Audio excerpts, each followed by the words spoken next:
What do you think is going on with him? He seems to be in a happy place, but the happiness does not exude through his bat. Well, the elephant in the room. How can we avoid mention of the fact that, Kohli really needs to do some soul searching here, because this slump is not ordinary. It's extraordinary. It's gone past virtually 3 years now, or almost 3 years. And I keep saying it's a process of communication with senior players like him, a former captain, all-format captain, finest cricketer in the world, somebody who's the biggest single icon in Indian cricket at this point of time. You can't say, Kohli, out, next, in. You've got to have a long conversation with him, the Indian think tank, the captain, the seniors, as well as the selectors, if not the cricket board, saying, hey, listen, what is the game plan here? Because obviously, the runs are not coming. There are about 50 hungry people behind you. What do you want? Do you want 2 matches? Do you want another 3? Or would you want to go now on your own rather than us sack you? This conversation needs to happen so that Kohli, who's already been let down in a certain sense by certain situations which he said were, thrown at him, he needs to go away from at least white ball cricket in a very dignified manner. And that decision really must come from him, because if he's not scoring, and this whole business of going back to Ranji and all that doesn't work. He's too big an icon to do that now and fall back in line and become number 51, for selection.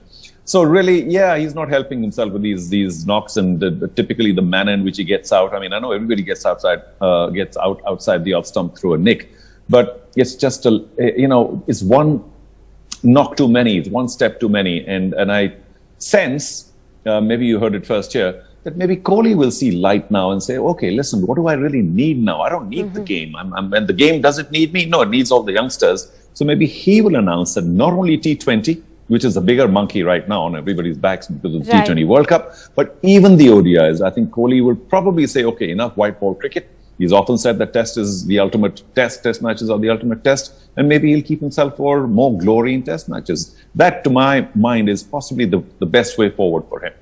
Prakash, I'll have to ask you the last question about what's going on in the Indian dressing room. Charu mentioned about, conversations, need of the hour to have conversations with this legend. Are conversations happening? Is Rahul Dravid conveying to him the need to look forward and the way he needs to look forward?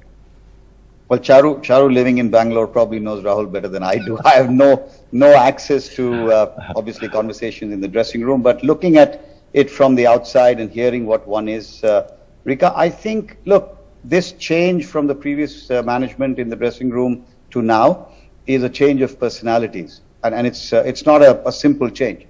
Ravi Shastri and Virat Kohli made a very different combination from what Rohit and Rahul Dravid make. I'm sure the conversations will happen. In what manner they will happen, we don't know. Charu suggested a particular path, which is probably as good as any other. But I think, as he said, and I agree with him entirely, Virat is not somebody who is stupid. He is not somebody who is not an intelligent man. He will know what is good for him. He is going to get a break from this West Indies trip, and maybe that will give him the time to reflect and decide what he wants to do. Cheteshwar Pujara showed what he did and how important Test match cricket was for him to come out and play in the second division. And he showed that in Edgbaston. So let's hope that for Virat's sake, for cricket's sake, and for Indian cricket in particular, Virat Kohli will come to the right conclusion, and that will be the best thing for Indian cricket. Well, Virat Kohli has been making Instagram posts about perspectives. Perhaps he will have his perspective right.